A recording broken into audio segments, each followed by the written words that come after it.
ഇപ്പോൾ V K Sreekandan MP ഇപ്പോൾ ചേരുന്നുണ്ട്. ശ്രീ വി കെ ശ്രീകണ്ഠൻ, ഇപ്പോൾ ഈ കഞ്ചിക്കോട് സ്ഥാപിക്കുന്ന ബ്രുവറിയുമായി ബന്ധപ്പെട്ട ഭരണാനുമതി നൽകിക്കൊണ്ടുള്ള പ്രാഥമിക ഉത്തരവ് പുറത്തിറങ്ങി കഴിഞ്ഞിരിക്കുന്നു. ഇതൊരു വിശദീകരണ കുറിപ്പ് പോലെ തന്നെ വന്നിരിക്കുന്നു. നിങ്ങൾ ഉന്നയിക്കുന്ന ആരോപണങ്ങൾക്കുള്ള മറുപടി പോലെ. ഒന്ന്, ഇത് കാർഷിക മേഖലയ്ക്ക് ഗുണം ചെയ്യും. രണ്ട്, അവിടെ ജലചൂഷണം ഉണ്ടാകില്ല എന്നുള്ളതാണ്. പിന്നെ 4 ഘട്ടമായിട്ടാണ് ഈ പദ്ധതി നടപ്പാക്കുക. തൊഴിലവസരം കിട്ടും. 600 കോടി രൂപയുടെ പ്രോജക്റ്റാണ്.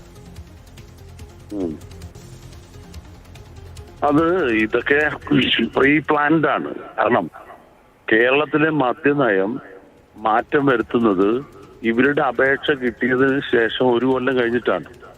അപ്പൊ ഇത്തരത്തിലുള്ളൊരു അപേക്ഷ വന്നപ്പോഴാണ് ഗവൺമെന്റിന് നയം മാറ്റം വന്നത്. അപ്പൊ കേരള ഗവൺമെന്റിന് നയം മാറ്റാനുള്ള കഴിവുള്ള ഒരു പ്രൈവറ്റ് ലിമിറ്റഡ് കമ്പനിയാണ് ഇവര് അനുമതി നൽകിയിരിക്കുന്നത്. അതിൽ തന്നെ വളരെ വ്യക്തമാണ് ഈ നിഗൂഢത. രണ്ടാമത്തെ കാര്യം, ഈ കമ്പനിയുടെ പ്രവർത്തന മേഖലയൊക്കെ വിശദീകരിച്ച് മന്ത്രി പ്രസ്താവന നടത്തിയപ്പോൾ അതിൽ ഡൽഹിയും പഞ്ചാബും മാഞ്ഞു പോയത് എങ്ങനെയാണെന്ന് അറിയാത്തത്. ഡൽഹിയിലെ അഴിമതി കുംഭകോണത്തിൽ മുഖ്യമന്ത്രിയും എക്സൈസ് വകുപ്പ് മന്ത്രിയും ജയിലിനകത്തായ സാഹചര്യം ഈ കമ്പനി മൂലമാണ്. പഞ്ചാബില് പ്രകൃതിയെ ചൂഷണം ചെയ്ത് കുടിവെള്ള സ്രോതസ്സുകൾ നാശോന്മുഖമാക്കി അവിടുത്തെ ജനങ്ങൾ സമരം ഓടിച്ചു വിട്ട ഒരു കമ്പനിയാണ്.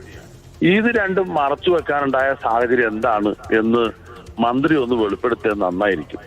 രണ്ടാമത്തെ കാര്യം, ഇതുപോലെ തന്നെ 14 വർഷം മുമ്പ് പാലക്കാട് ചിക്കോപ്സിന്റെ സ്ഥലം സർക്കാർ ഏറ്റെടുത്ത് ആ സ്ഥലത്ത് മലബാർ ഡിസ്റ്റിലറീസ് ആരംഭിക്കുമെന്ന് തീരുമാനിച്ച് പ്രഖ്യാപിച്ചിരുന്നു. കഴിഞ്ഞ 9 വർഷമായിട്ട് ഭരിക്കുന്ന ഈ ഗവൺമെന്റിന് ഈ ഇൻഡസ്ട്രിയൽ പർപ്പസ് ആക്കി കേരള വാട്ടർ അതോറിറ്റി വെള്ളം സപ്ലൈ എന്ന് പറഞ്ഞ് 9 വർഷം പിന്നിട്ടിരിക്കുക. അവിടെയും ധാരാളം തൊഴിൽ സാധ്യത ഉണ്ടായിരുന്നു.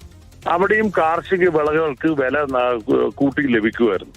അപ്പൊ സർക്കാരിന്റെ കയ്യിൽ ഇത്രയും വലിയൊരു പദ്ധതി ഇരിക്കെ ആ പദ്ധതിക്ക് കുടിവെള്ളം കൊടുക്കാൻ നാളെ ഇതുവരെ കഴിയാത്ത, സർക്കാരിന് തന്നെ കഴിയാത്ത സർക്കാരിന്റെ സ്ഥാപനത്തെ അവിടെ നോക്കുകുത്തിയാക്കി നിർത്തി ഇങ്ങനെ ഒരു സ്വകാര്യ സംരംഭകന്റെ കോടിക്കണക്കിന് രൂപയുടെ നിക്ഷേപം പെരുപ്പിച്ച് കാണിച്ച് ഇതിനെ വരവേൽക്കുന്നതിന്റെ പിന്നിൽ ഗൂഢാലോചനയുണ്ട്. വലിയ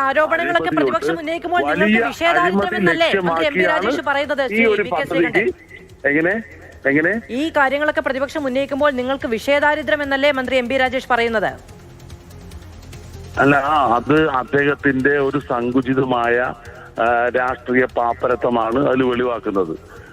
അരി എത്രയെന്ന് ചോദിച്ചാൽ പയർ അഞ്ഞാഴിന്ന് നാടൻ ഭാഷയിൽ ഞങ്ങളുടെ നാട്ടിൽ പറയും.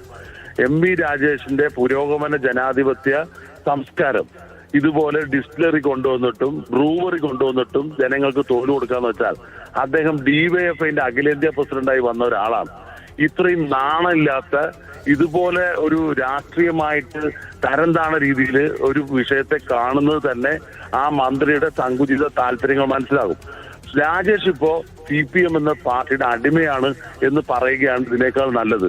പിന്നെ രാജേഷ് ഞങ്ങളുടെ പാർട്ടിയിലെ ഈ വിഭാഗീയതയൊക്കെ പറയുന്ന രാജേഷ് 2019 പാലക്കാട് തോൽക്കാനുണ്ടായ കാരണം അദ്ദേഹം തന്നെ വെളിപ്പെടുത്തിയിരുന്നു. പാർട്ടിയിലെ പടലവണക്കും ആഭ്യന്തര കുഴപ്പവുമാണ്, ഇതില് അന്വേഷിക്കണം എന്നൊക്കെ അദ്ദേഹം തന്നെ പരസ്യമായി ആവശ്യപ്പെട്ടിരുന്നു. ഈ പാലക്കാട്ടെ CPMലെ വിഭാഗീയതയുടെ രക്തസാക്ഷിയാണ് രാജേഷ് ഒരു കാലത്ത്. ആ രാജേഷാണ് കോൺഗ്രസിനെ പഠിപ്പിക്കാനും ഇതിലെ തർക്കങ്ങളെ കുറിച്ച് പറയാനും ഒക്കെ. അതിനൊന്നും രാജേഷ് വളർന്നിട്ടില്ല. ഇപ്പൊ സബ്ജക്റ്റിൽ ഊന്നി സംസാരിക്കാൻ തയ്യാറുണ്ടോ? ഞാൻ നേരിട്ട് സംസാരിക്കാൻ റെഡിയാണല്ലോ. പാലക്കാട് എലപ്പുള്ളിയില് ഇത്രയും കുടിവെള്ള ക്ഷാമമുള്ള ഒരു ഏരിയയില് ഇങ്ങനെ ഒരു ബ്രൂവറി അല്ലെങ്കിൽ ഡിസ്റ്റിലറി, ഒരു സ്പിരിറ്റ് മദ്യ നിർമ്മാണ യൂണിറ്റ് തുടങ്ങാൻ എന്താണ് ഇതിന്റെയൊക്കെ ചേതവികാരം?